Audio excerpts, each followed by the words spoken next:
Hello students, good morning, good evening, good night. जिस हिसाब से आप वीडियो देख रहे हैं, जिस समय के अनुसार, जिस समय सारणी के अनुसार, उस समय आप ग्रीटिंग्स को ग्रहण करें। और आज हम पढ़ने जा रहे हैं ऑप्टिक्स का, बच्चों के दिमाग में जो उन्होंने एक धारणा बनाई है, one of the toughest topic microscope. साथ साथ कोशिश करेंगे हम टेलीस्कोप को भी यहीं पर पढ़ने की, अगर वीडियो ज़्यादा लंबी नहीं हुई तो। ज़्यादा लंबी होती है तो टेलीस्कोप पर हम एक अलग से वीडियो बनाएंगे। तो इस वीडियो के बाद आप माइक्रोस्कोप के बारे में जितने भी आपके डाउट्स हैं, जितने भी आपको वो कहते हैं ना कि भाई कन्फ्यूजन्स हैं, वो दूर हो जाएंगे। तो सबसे पहले हम समझते हैं माइक्रोस्कोप। अब बच्चा जानता है माइक्रोस्कोप किस लिए यूज़ किया जाता है। चीज़ों को बड़ा करने के लिए, मैग्नीफाई करने के लिए, ऑब्जेक्ट को जूम करने के लिए माइक्रोस्कोप का हम यूज़ करते हैं। बेसिकली आपके सिलेबस में दो माइक्रोस्कोप्स हैं। सबसे पहला है बच्चों सिंपल माइक्रोस्कोप, और दूसरा है कंपाउंड माइक्रोस्कोप। सिंपल और कंपाउंड, ये दो माइक्रोस्कोप आपके सिलेबस में हैं according to CBSE class 12th boards. तो सबसे पहले हम शुरू करते हैं simple microscope. Simple microscope, simple microscope. तो सबसे पहले सिंपल माइक्रोस्कोप पढ़ने से पहले हमें कुछ चीज़ें पढ़नी होंगी। कुछ छुटमुट सी चीज़ें हैं जो आपको याद करनी होंगी या समझनी होंगी माइक्रोस्कोप पढ़ने से पहले। तो सबसे पहले हम पढ़ेंगे विजुअल एंगल क्या है। विजुअल एंगल है क्या? बच्चों सपोज करो ये कोई ऑब्जेक्ट है, और इस ऑब्जेक्ट को आपकी ये खूबसूरत से आंखें, नैन, चक्षु, आप इस ऑब्जेक्ट को देख रहे हो। ठीक है, एक रे ऑफ लाइट यहाँ से गई और एक रे ऑफ लाइट जा रही है यहाँ से। थोड़ी सी रे ऑफ लाइट बेंड हो गई है, दोबारा से बना लीजिए। एक रे ऑफ लाइट जा रही है ऐसे। जिस एंगल से आप ऑब्जेक्ट को देख रहे हो ना, जिस एंगल से आप ऑब्जेक्ट को देख रहे हो, सपोज करो हम इसको थीटा मान लेते हैं। जिस एंगल से आप ऑब्जेक्ट को देख रहे हो वो आपका क्या है? विजुअल एंगल है। बात समझ आई? जिस एंगल से आप क्या कर रहे हो, ऑब्जेक्ट को देख रहे हो, वो आपका विजुअल एंगल है। यानी थीटा यहां पर क्या है? विजुअल एंगल है। बात समझ आई? क्या मैं अगर ये ऑब्जेक्ट बढ़ती जाएगी, लंबी होती जाएगी, तो क्या विजुअल एंगल भी बढ़ता जाएगा? बेसिक सी बात है। यानी अगर ये ऑब्जेक्ट की हाइट हम इंक्रीज करते जाएं तो एंगल भी बढ़ता जाएगा। जी सर, बिल्कुल सही कह रहे हो आप। यानी मैं लिख सकता हूं जो विजुअल एंगल थीटा है वो डायरेक्टली प्रोपोर्शनल है हाइट ऑफ ऑब्जेक्ट के। इसको आप HO मान लो, हाइट ऑफ ऑब्जेक्ट। क्या इस बात में कोई दो राय है? क्या इस बात में कुछ हमने रॉकेट साइंस बता दी? नहीं सर, विजुअल एंगल हाइट बढ़ाते जाओगे ऑब्जेक्ट की तो विजुअल एंगल भी बढ़ता जाएगा। बिल्कुल सही बात है। बात समझ आई? ठीक है। अब आपने एक चीज ये सीखी, एक चीज और हम सीखते हैं जिसको हम बोलते हैं least distance distinct least distance distinct vision.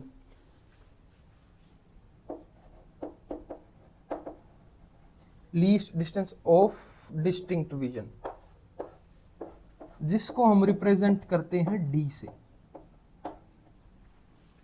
Sir जी क्या इतना बड़ा शब्द बता दिया, least distance of distinct vision. अच्छा, अब मुझे एक चीज बताओ। सपोज करो ये हमारे पास डोम्स के चौक का डिब्बा है। कोई भी आप अदर ऑब्जेक्ट ले सकते हो, इतना बड़ा इशू नहीं है। ठीक है, अब हमने क्या किया, अब मैं इस डोम्स के चौक के डिब्बे को इतनी दूर से देख रहा हूं। अब जब मैं इसको पास लाता जा रहा हूं, पास लाता जा रहा हूं, तो चीजें जूम होती जाएंगी। आप किसी भी ऑब्जेक्ट को देख सकते हो, जी सर, जूम होती चली जाएंगी। लेकिन एक ऐसा डिस्टेंस आएगा जहां आपको ये बड़े अच्छे से दिखेगा। क्या आप इसको यहां देख सकते हो? जूम तो यहां सबसे ज्यादा है, लेकिन क्या वो क्लियर विजन होगा? नहीं होगा, वो एक ब्लर्ड विजन होगा। तो बच्चा बच्चा जानता है, आपने 10th क्लास में भी पढ़ा है कि जो एक नॉर्मल ह्यूमन बीइंग है वो 25 सेंटीमीटर दूर चीजों को बड़े अच्छे से और क्लियरली देख सकता है। आपने समझा? जी सर, हमने एक चीज देखी कि 25 सेंटीमीटर पर ही हम चीजों को क्लियरली देख सकते हैं। यानी ये वो डिस्टेंस है, ये कैसा डिस्टेंस है? ये वो डिस्टेंस है, इसको हम बोलेंगे it is a minimum distance, it is a minimum distance up to which the object can be viewed distinctly. Object can be viewed distinctly. Distinctly का मतलब क्या है? क्लियरली। उसको हमने बोला लीस्ट डिस्टिंक्ट विजन, जिसको हम डी से रिप्रेजेंट करते हैं। और हम जानते हैं कि ये डी कितना होता है। ये एक नॉर्मल ह्यूमन बीइंग के लिए, हेल्दी आई के लिए ये डी 25 सेंटीमीटर होता है। बात समझ आई? जी सर, समझ आई। अब आप पढ़ेंगे मैग्निफिकेशन। मैग्निफिकेशन ऑफ माइक्रोस्कोप, जिसको हम एम से डिनोट करते हैं। बड़े सिंपल शब्दों में मैं आपको समझाने जा रहा हूं मैग्निफिकेशन है क्या। पहले इसका फॉर्मूला देखते हैं।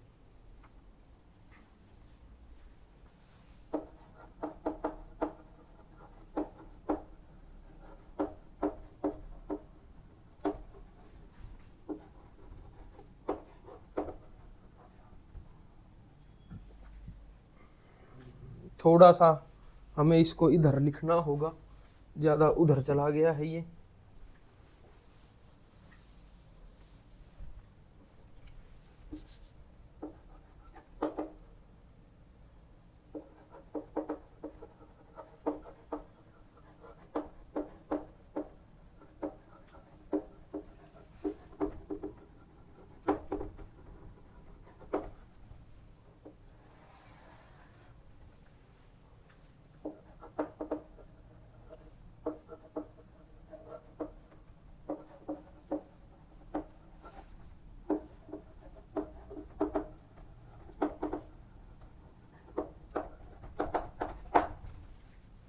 ये क्या है? इसको भूल जाओ, ये कुछ नहीं है। अब बिल्कुल सिंपल प्रैक्टिकली समझो, मैग्निफिकेशन क्या है। मैग्निफिकेशन वो वैल्यू है, पहले आपने किसी भी ऑब्जेक्ट को नेक्ड आई से देखा, फिर आपने उस ऑब्जेक्ट को जूम करके देखा। अब जितना जूम हुई वही मैग्निफिकेशन है। समझो दोबारा से मैं क्या कह रहा हूं। पहले आपने किसी भी ऑब्जेक्ट को नेक्ड आई से देखा, फिर आपने उस ऑब्जेक्ट को किसी भी ऑप्टिकल इंस्ट्रूमेंट, चाहे वो मैग्नीफाइंग ग्लास है, माइक्रोस्कोप है, उससे देखा। अब जितनी नेक्ड आई से दिख रही थी, जितनी जूम होने के बाद दिखी, वही मैग्निफिकेशन है। यही लिखा हुआ। ये क्या है? Visual angle formed by final image. यानी आपकी आंख ने जो फाइनल इमेज का विजुअल एंगल बनाया जूम होने के बाद, ये एंगल, मान लो ये इमेज थी, इतनी बड़ी ऑब्जेक्ट थी, इसकी इतनी बड़ी इमेज थी, यानी जो इमेज ने, आपकी आंख ने उस इमेज का जो एंगल बनाया upon visual angle formed by final image at D, यानी जब आपने उस इमेज को डिस्टिंक्ट विजन यानी नेक्ड आई से देखा, वही क्या है? मैग्निफिकेशन है। समझ आया? अब इस मैग्निफिकेशन का ये जो एंगल है m is equal to visual angle formed by final image, उस एंगल को हम बोलते हैं बच्चों बीटा, और जो आपकी आई बनाती है उस एंगल को हम बोलते हैं अल्फा। ये आपका मैग्निफिकेशन का बेसिक सा फॉर्मूला है। Magnification is equal to beta upon alpha. बात समझ आई? क्या ये चीजें आपके दिमाग में घुस चुकी हैं, एंटर हो गई हैं? अगर आपके दिमाग में ये चीजें एंटर हो गई हैं तो अब हम बड़े खूबसूरत तरीके से पढ़ने जा रहे हैं माइक्रोस्कोप, वो भी सिंपल माइक्रोस्कोप।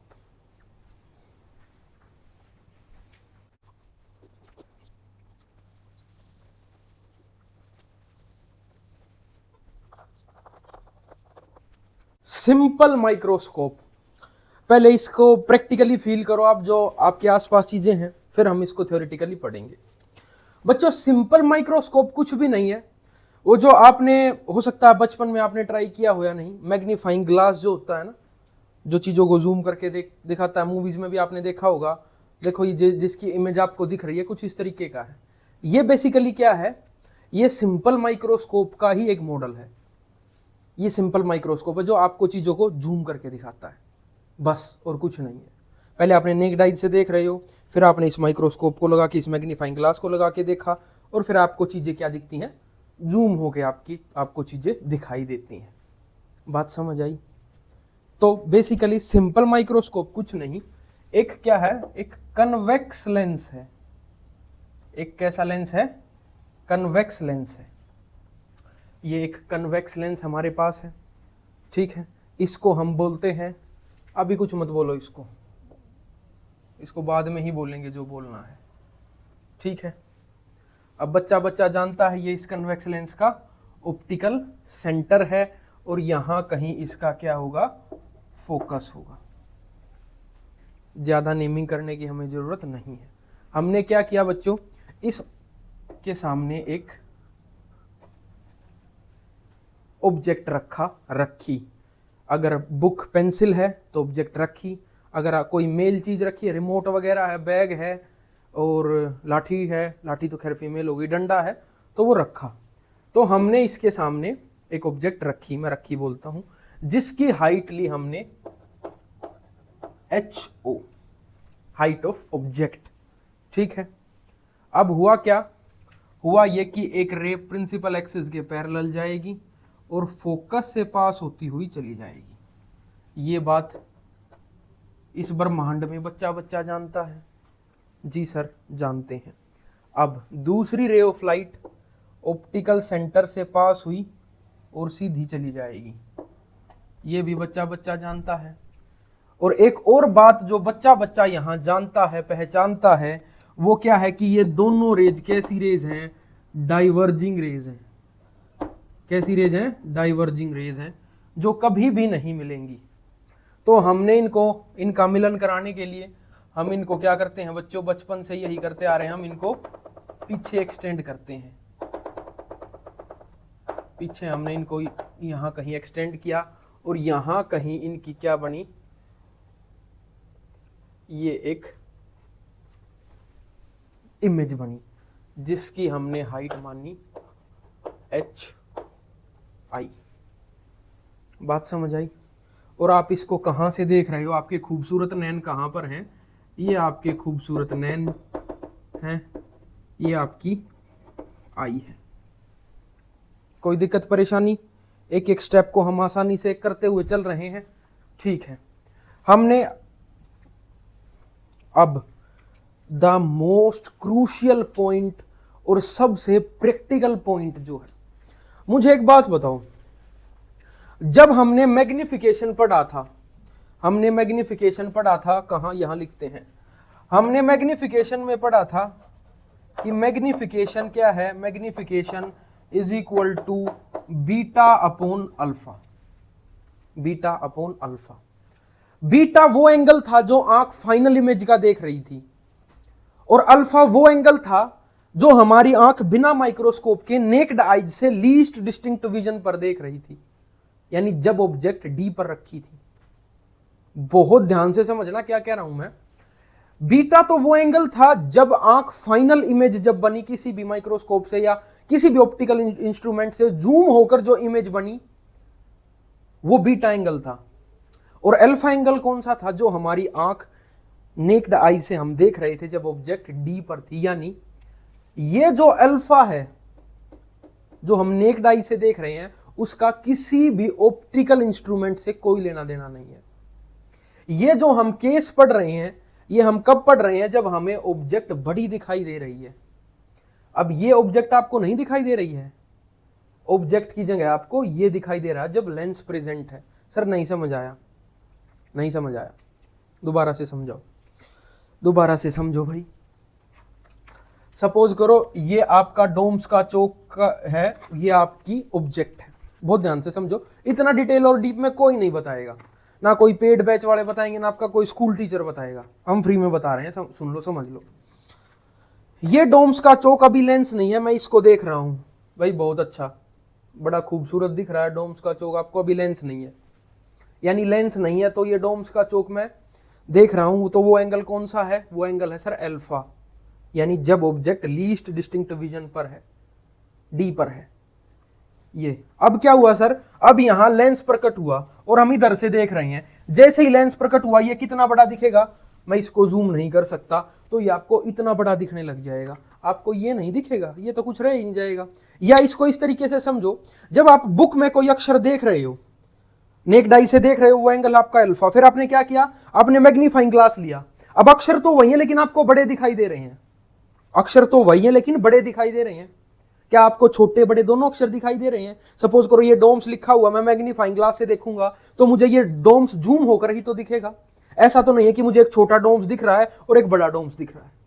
तो जब आप यहां आंख से देख रहे हो तो आपको ये नहीं है, ये आपके लिए कुछ भी नहीं है, आपको दिख रहा है क्या, ये, इसकी जगह ये आपको दिख रहा है। ये बात समझ आई मैं क्या कह रहा हूं? उम्मीद करता हूं समझ आ गई होगी। अब यहां कहानी खत्म हो जाती है। अब हम क्या करेंगे, अब हम इस माइक्रोस्कोप की मैग्निफिकेशन कैलकुलेट करेंगे, यही हमारा मोटिव है। कुछ नेमिंग कर लेते हैं, हम इसको मान लेते हैं u, क्योंकि क्या है, ये ऑब्जेक्ट डिस्टेंस है जिसको हम u मानते हैं। अभी के लिए मैं इसको ue मान लेता हूं, अगर आप चाहो तो u भी मान सकते हो, मुझे कोई परेशानी नहीं है, लेकिन जब आप कंपाउंड माइक्रोस्कोप पढ़ोगे तो आपको बहुत हेल्पफुल होगा ये एक छोटा सा चेंज। ये क्या है, हमारा ue है, ठीक है। अब हमें क्या कैलकुलेट करना है सर, हमें कैलकुलेट करना है मैग्निफिकेशन। अब मैग्निफिकेशन कैलकुलेट करने के लिए हमें बीटा चाहिए सबसे पहले तो, ठीक है। देखो इसकी नेमिंग कर देते हैं हम ए बी, और जो इमेज बनी वो ए डैश बी डैश, ठीक है। तो अब मैं जानता हूं एज वी नो, ये जो आपका ट्राइंगल है इसको ओ पॉइंट मान लो, ए बी ओ।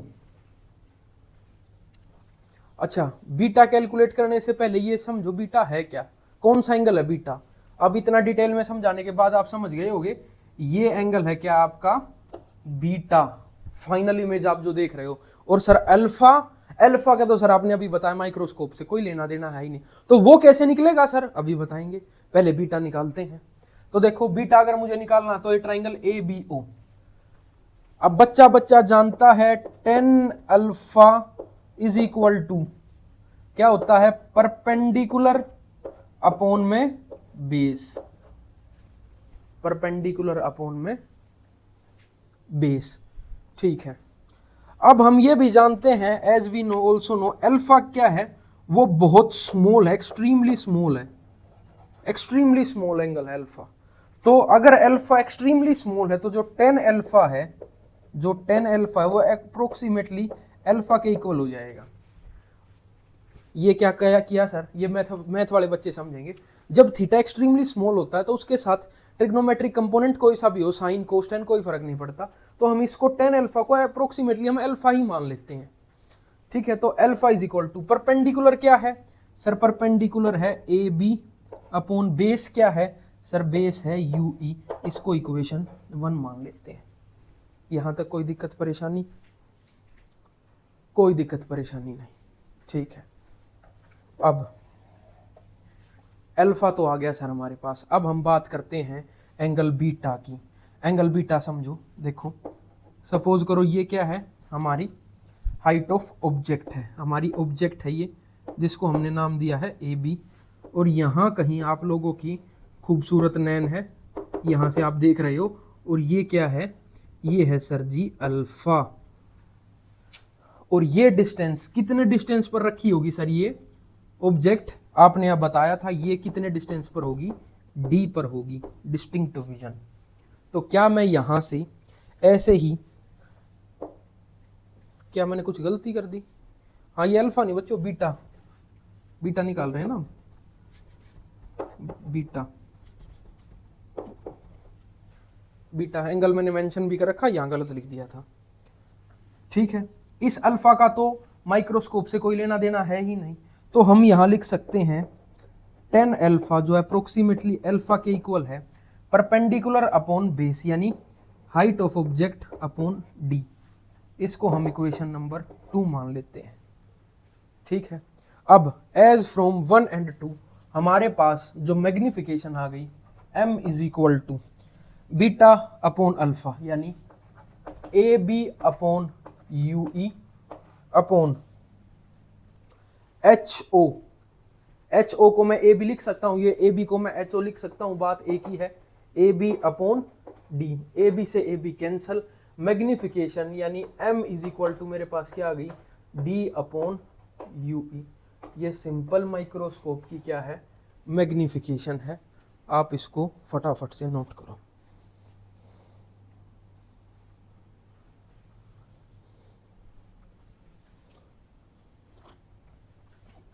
लेकिन बदकिस्मती से इस पर बेस कोई न्यूमेरिकल नहीं आएगा। अब जो मैं 2 केस कराऊंगा उन पर बेसिस आपके न्यूमेरिकल आएंगे। फटाफट नोट करो, फिर हम केस 1 और 2 पढ़ेंगे।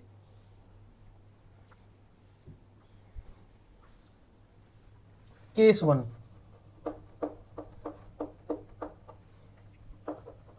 Maximum magnification. मैक्सिमम मैग्निफिकेशन आपकी आई के लिए मैक्सिमम मैग्निफिकेशन कब होगी? सर आपने बताया था मैक्सिमम मैग्निफिकेशन तब होगी जब फाइनल इमेज जो है वो कहां पर बनेगी, डी पर बनेगी। फाइनल इमेज कहां बनेगी सर, डी पर बनेगी। यानी जो हमारी u है उसको हम माइनस यू ई लेंगे, ऑब्जेक्ट डिस्टेंस, क्योंकि हमने यहां उसको माइनस यू ई मान रखा है, यू ई मान रखा है, लेंस से उस साइड है तो माइनस होगा। और जो हमारा v होगा जहां फाइनल इमेज बनेगी वो कहां होगा, माइनस डी पर। बात समझ आए? तो क्या मैं यहां से 1 by F is equal to 1 by V minus 1 by U, क्या मैं यहां से यू ई की वैल्यू निकाल सकता हूं? यू ई की वैल्यू निकाल सकता हूं? जी सर निकाल सकते हो। तो यहां से क्या होगा 1 बाई एफ, ये कौन सा फॉर्मूला है, लेंस फॉर्मूला है। तो हमारे पास क्या हो जाएगा ये 1 by F is equal to 1 by minus D minus of 1 by minus U E. तो क्या यहां से 1 बाई यू ई किसके इक्वल आ गया? क्या मैं इसको लिख सकता हूं 1 by F plus 1 by D, 1 by F plus 1 by D. जी सर लिख सकते हो। अब मैं इस 1 बाई यू ई की वैल्यू हमारे मेन फॉर्मूले में रख दूंगा। तो जो हमारा फॉर्मूला बना वो बना m is equal to D, 1 by U है तो क्या हो जाएगा into 1 by F plus 1 by D. क्या मैं इसको लिख सकता हूं, d को जब मैं अंदर मल्टीप्लाई करूंगा तो d by F plus D by D, D by F plus D by D. तो क्या मैं इसको लिख सकता हूं m is equal to D into 1 plus 1 by F. ये कब है, जब आपकी इमेज कहां है, फाइनल इमेज आपकी डिस्टिंक्ट विजन पर है। 1 प्लस डी बाई एफ। बात समझ आई? नोट करो।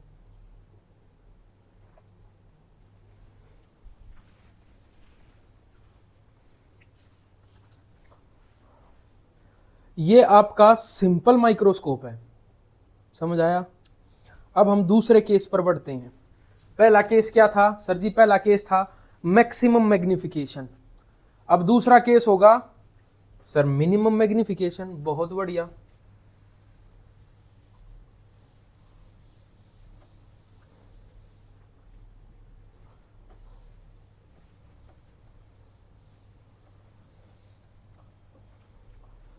देखो थोड़ा सा सोचो और दिमाग लगाओ कि आपकी आंख के लिए मैक्सिमम मैग्निफिकेशन था जब ऑब्जेक्ट डी पर रखी थी, और मिनिमम मैग्निफिकेशन कब होगा?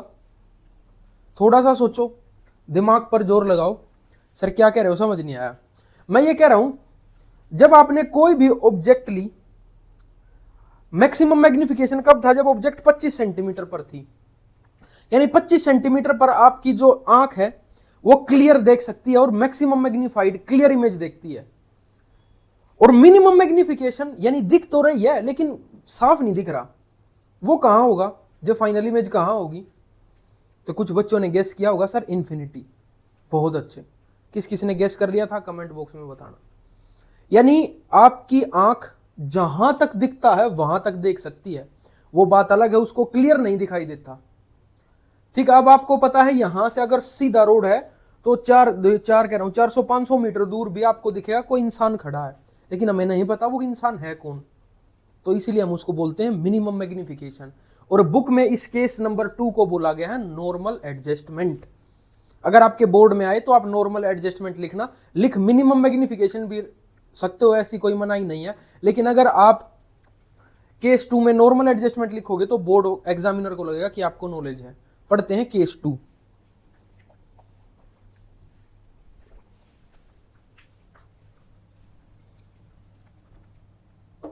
Case number 2, normal adjustment.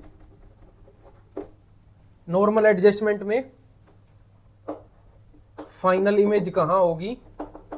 Sir जी फाइनल इमेज होगी इन्फिनिटी पर, यानी u तो हमारा माइनस यू ई था ही, v हमारा क्या हो जाएगा? इन्फिनिटी। तो यहां से 1/f is equal to 1/v minus 1/u is equal to 1/f अगर मुझे निकालना है तो 1/इन्फिनिटी माइनस 1/-ue।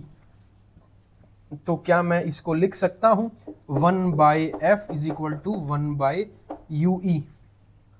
ठीक है, यानी ue को मैं लिख सकता हूं ue is equal to f। बात समझ आई? अब मैं इसको उसमें रखता हूं और जो आपका फॉर्मूला बना फॉर इन्फिनिटी मैग्निफिकेशन, ये इन्फिनिटी का साइन है, m is equal to ue की वैल्यू क्या है? f। तो फॉर्मूला हो गया d/f। d/f, d/f। बात समझ आई? यहां आपने एक चीज और देखा। आपने एक चीज क्या देखा कि जब फाइनल इमेज इन्फिनिटी पर है तो जो ऑब्जेक्ट डिस्टेंस है ue वो फोकस के इक्वल हो जाता है। बस इस चीज को थोड़ा सा माइंड में रखना, इस चीज को थोड़ा सा माइंड में रखना, ज्यादा रखने की जरूरत नहीं है। अब चलते हैं न्यूमेरिकल की तरफ। इसको फटाफट से आप लोग नोट करें, फिर चलते हैं हम न्यूमेरिकल की तरफ। या पहले कंपाउंड माइक्रोस्कोप पढ़ लें, फिर इकट्ठे हो जाएंगे। सिंपल माइक्रोस्कोप पे वैसे भी न्यूमेरिकल आता नहीं है, तो पहले कंपाउंड माइक्रोस्कोप पढ़ते हैं।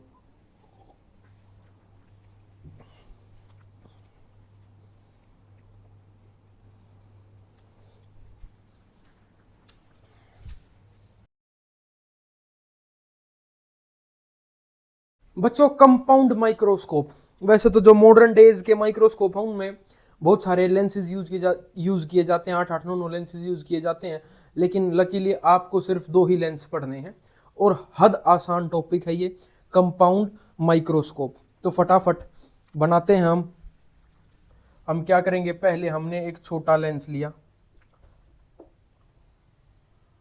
ये हमारे छोटे लेंस हैं, इनका हम एक नाम रख देते हैं। बेचारे का नाम हमने रख दिया कैसा? ऑब्जेक्टिव लेंस है ये, इसका नाम है बच्चों ऑब्जेक्टिव लेंस, जिसका क्या है? स्मॉल फोकस है। फोकस इसका कैसा है? छोटा है, ज्यादा कुछ नहीं कर सकता, छोटा है इसका फोकस। ठीक है, अब हमने क्या किया? क्या ये लाइन सीधी है? क्योंकि डायग्राम क्रूशियल है इसका। हाँ बहुत अच्छी है, काफी बढ़िया। हमने क्या किया? इसके सामने एक ऑब्जेक्ट को रखा जिसका नाम हमने रखा AB, और इसकी हाइट जो थी वो हमने ले ली बच्चों HO।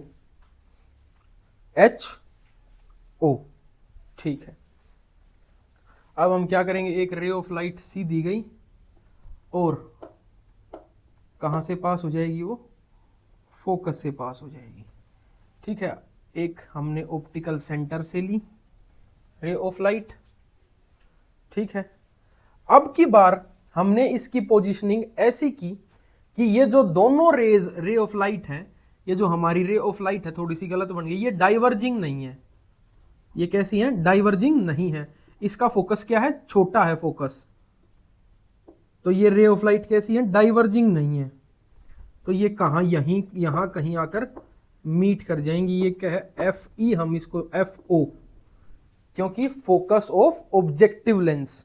तो यहां कहीं इसने एक इमेज बनाई जिसका हमने नाम दिया ए डैश और बी डैश, यहां लिख लेते हैं बी डैश।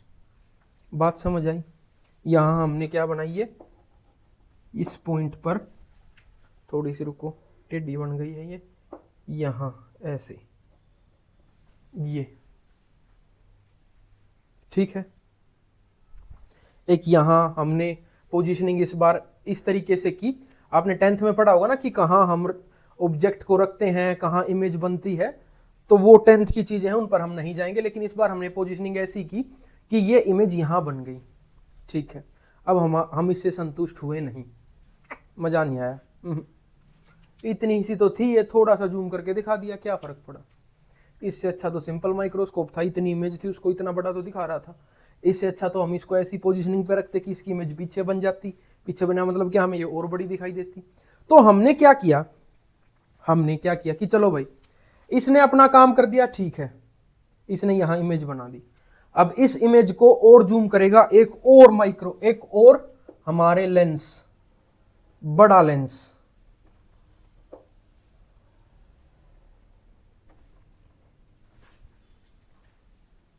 लेंस, जिसको हमने नाम दिया आईपीस लेंस, जिसका कैसा फोकस है, काफी बड़ा फोकस है, ठीक है। अब जैसे इसके सामने आईपीस लेंस आया, उसने देखा कि कोई इमेज है, उसको मुझे जूम करना, तो इसके लिए ये इमेज एज ए ऑब्जेक्ट का काम करेगी, ठीक है। तो एक ऑब्जेक्ट का काम किया, यहां से एक रे ऑफ लाइट गई और कहां से पास हो गई, इसके फोकस से, जो कि इसका फोकस क्या है, काफी बड़ा है।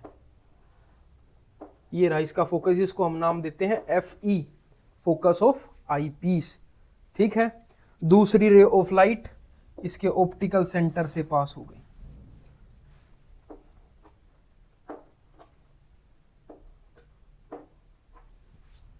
ये कैसी रेज है, डाइवर्जिंग रेज है, और आप इसको यहां से देख रहे हो, ये आपके खूबसूरत से नैन, चक्षु, आंखें, जो भी आप नाम दो। अब हुआ क्या, ये कहीं मिल नहीं रही थी, तो इनके मिलन के लिए हमने क्या किया, इनको पीछे एक्सटेंड किया,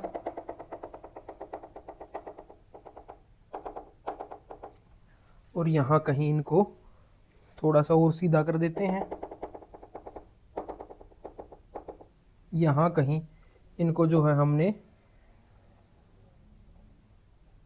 मिला दिया, और इसका हमने नाम दिया ए डबल डैश और बी डबल डैश, और ये आपकी क्या है, फाइनल इमेज है। जब मैंने इसको स्कूल में क्लास में पढ़ाया ना, तो एक बच्ची है, उसने पूछा कि सर ये रे ऑफ लाइट आई यहां तक ठीक थी, ये बेंड कैसे हो गई इधर। क्या आपका भी यही सवाल है कि सर ये एक रे ऑफ लाइट यहां से आई, यहां तक तो ठीक है, यहां मिल गई, फिर ये बेंड क्यों हो गई। तो अगर आपका भी ऐसा सवाल है तो बैल बुद्धियों, ये रे डायग्राम अलग है, इस लेंस ने एक इमेज बना के दी इस ऑब्जेक्ट की, बहुत ध्यान से सुनना, इस लेंस ने इस ऑब्जेक्ट की एक इमेज बना के दी, जिससे हम सेटिस्फाई नहीं हुए। तो हमने क्या किया, एक और लेंस लेकर आए जिसका नाम था आईपीस, जिसका बड़ा फोकस था। तो जैसे ही ये आईपीस लेंस आएगा, इस लेंस की जो ये इमेज थी, ये इसके लिए एज ए ऑब्जेक्ट ट्रीट करेगा ये इसको। और जैसे इसने देखा कि सामने कोई चीज रखी हुई है, इसने फटाक से उसको क्या कर दिया, जूम कर दिया, इतनी सी चीज को इतना बड़ा दिखा दिया। यही बेसिक फंडा है कंपाउंड माइक्रोस्कोप का, और यहां से आप इस चीज को देख रहे हो। बात समझ आई? यस और नो? यानी यहां से अगर आप देख रहे हो तो जो आपका एंगल है, बीटा एंगल, जो फाइनल इमेज का एंगल है, वो ये है आपका बीटा एंगल। यहां तक कोई दिक्कत परेशानी? कोई दिक्कत परेशानी नहीं। अब कुछ मार्किंग्स करते हैं बड़े ध्यान से। ये जो डिस्टेंस है, इसको हम यूओ बोलेंगे, object distance of objective lens UO। ठीक है, ये जो डिस्टेंस है यहां तक का, इसको हम VO बोलेंगे, image distance of objective lens.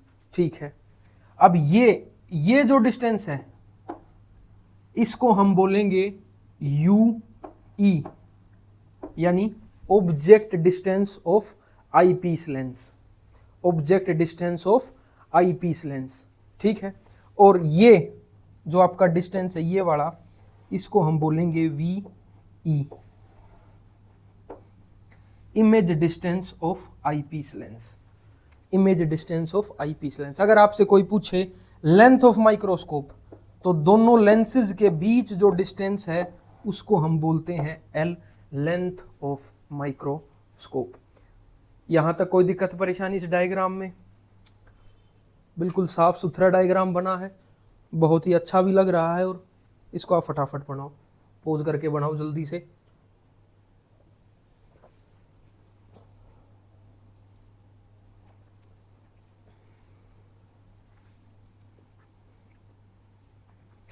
अब हम आगे बढ़ते हैं।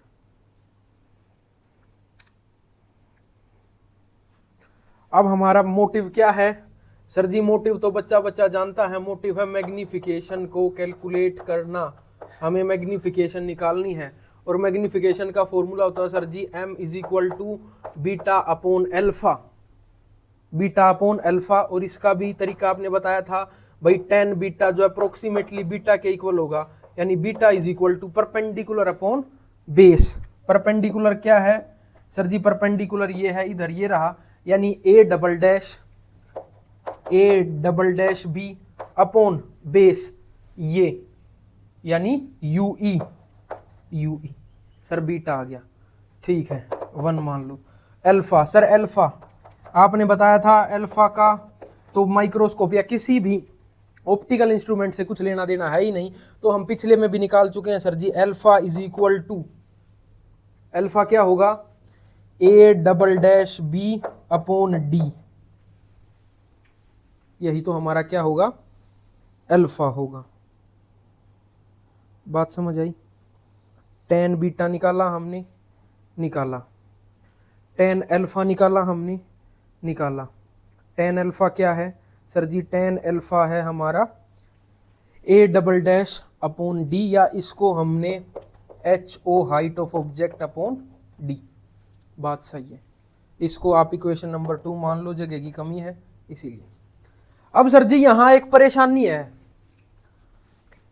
अल्फा तो चलो ठीक है, H अपॉन D है, हाइट ऑफ ऑब्जेक्ट हमें पता होगी, लेकिन ये ससुरा इस बीटा में ये A डैश B डैश तो इमेजिनरी है, इमेजिनरी, या ये तो हमें दिखेगा ही नहीं सर जी। इतनी सी ऑब्जेक्ट होगी, उसकी इतनी हमें इमेज दिख जाएगी, ये तो कहीं दिखेगा ही नहीं। तो ये A डबल डैश B जो है, इसको हमें मिटाना होगा, इसको हमें क्या करना होगा? मिटाना होगा। और मिटाया कैसे जाएगा वो सुन लो। हम क्या जानते हैं? मैग्निफिकेशन अगर मैं ऑब्जेक्टिव लेंस की निकालूं, MO = magnification of this objective lens, वो क्या होगी? वो होगी सर जी VO अपॉन -UO। मैग्निफिकेशन का बेसिक फॉर्मूला है। हाँ सर जी है, तो क्या मैं VO को लिख सकता हूं? VO, इसके लिए, इस लेंस को भूल जाओ, इसकी बात करें हम, इसके लिए मैं लिख सकता हूं A dash B dash upon UO। क्या है UO? सर जी UO है UO, A dash B dash upon AB। Sir ji अब ये कहां से आ गया? बहुत ही बढ़िया बेटे, बहुत ही बढ़िया। UO, VO upon UO। अब इसको समझो, ये A डैश B डैश कहां से आया? मैग्निफिकेशन का आपने फॉर्मूला पढ़ा था, object distance upon image distance, एक फॉर्मूला ये था। ठीक है, एक फॉर्मूला क्या था? Ratio of height of image upon height of object. Magnification क्या था? रेशियो किसका? हाइट ऑफ इमेज जो फाइनल इमेज बनी और उसकी ऑब्जेक्ट का। हाँ सर अब समझ आ रहा है, अब थोड़ा क्लियर है, बिल्कुल सही। अब ये देखो हमने यहां से मैग्निफिकेशन कैलकुलेट किया, तो क्या मैं इसको लिख सकता हूं माइनस ए डैश बी डैश? क्यों सर? साइन कन्वेंशन है, इससे नीचे है, तो माइनस से माइनस कैंसल। तो क्या मैं यहां से लिख सकता हूं V O into A B is equal to U O into A dash B dash? क्या मैं यहां से A dash B dash is equal to V O upon U O into A B लिख सकता हूं? जी सर लिख सकते हो। क्या मैं यहां से A dash B dash is equal to V O upon U O, और ए बी है क्या? Height of object H O. चीजें क्लियर? जी सर जी। तो हमारे पास ए डैश बी डैश की वैल्यू आ गई, तो फर्स्ट इक्वेशन में हम ए डैश बी डैश की वैल्यू रखते हैं, जो कि हमारे पास आ गया beta is equal to A dash B dash है V O upon U O into H O, और साथ में क्या चल रहा था? U E. साथ में क्या चल रहा था? U E. ये हमारे पास क्या आ गया? बीटा आ गया। Now m is equal to beta upon alpha. Beta क्या है? V O upon U O into H O upon U E, upon alpha क्या है सर जी? अल्फा है H O upon D, H O upon D. अब यहां देखो H O से H O cancel, ये डी कहाँ चला जाएगा सर जी? डी चला जाएगा ऊपर, यानी हमारे पास क्या आया? V O upon U O into D upon U E आया। और ये क्या है? देखो V O upon U O क्या है? Magnification of objective lens. Magnification of objective lens, object distance और image distance upon object distance. जी सर जी। और वो क्या है? डी अपॉन यू ई, यानी डी डिस्टिंक्ट विजन, और यानी वो क्या हुई हमारे पास? Magnification of eyepiece. तो अगर मुझे फाइनल मैग्निफिकेशन बतानी हो तो m is equal to M O into M E. एक तो आपको ये रिजल्ट याद रखना है, और इस रिजल्ट के साथ साथ जो ये इससे ऊपर वाला रिजल्ट है, ये वाला m is equal to V O upon U O into D upon U E, ये दो रिजल्ट आपको याद रखने हैं। बात समझ आई?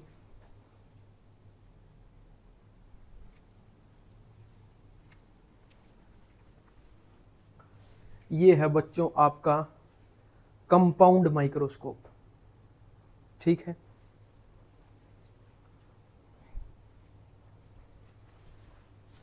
इसको आप फटाफट से नोट कर लें।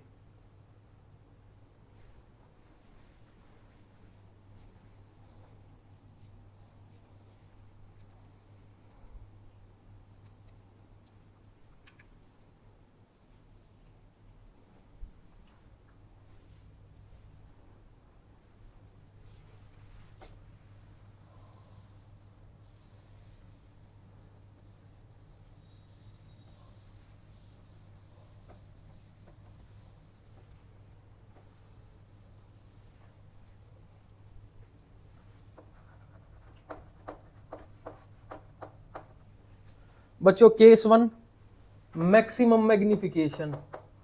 मैक्सिमम मैग्निफिकेशन बच्चा जानता है मैक्सिमम मैग्निफिकेशन कब होगी? जब फाइनल इमेज कहां होगी?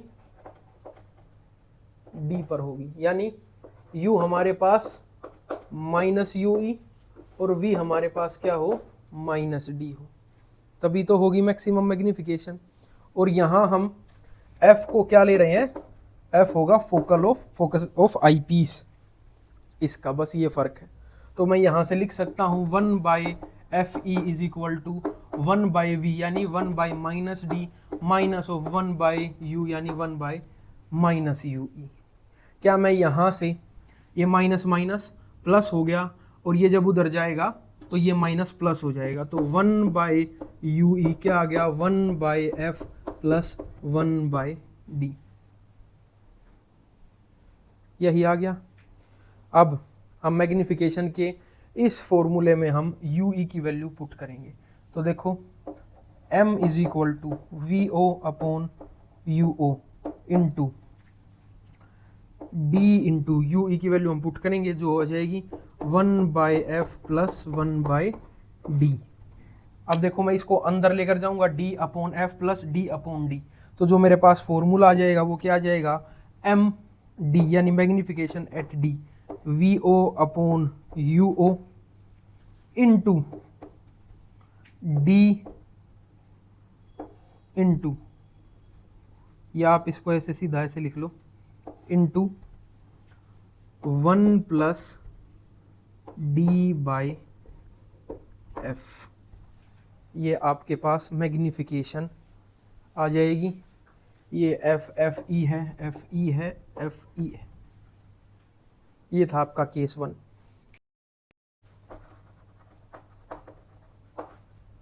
केस 2 वही नॉर्मल एडजस्टमेंट, और बच्चा जानता है कब होगा, जब फाइनल इमेज कहाँ होगी, फाइनल इमेज होगी इन्फिनिटी पर, यानी u is equal to minus U E, v is equal to infinity और f is equal to F E. ऐसे ही आप चीज़ों को रखो, देखो 1 by F E is equal to 1 by V यानी infinity minus of 1 by minus U E, यानी 1 बाई एफ ई ये जीरो हो गया, ये minus minus plus 1 by F ई किसके इक्वल आ गया 1 बाई यू ई के, यानी एफ ई किसके इक्वल आ गया यू ई के। मैं इस फॉर्मूले में पुट करता हूँ, यू ई की जगह एफ ई पुट कर देते हैं बस, तो हमारे पास क्या आ गया magnification at infinity is equal to V naught upon U naught into D upon F E. कहानी ख़त्म।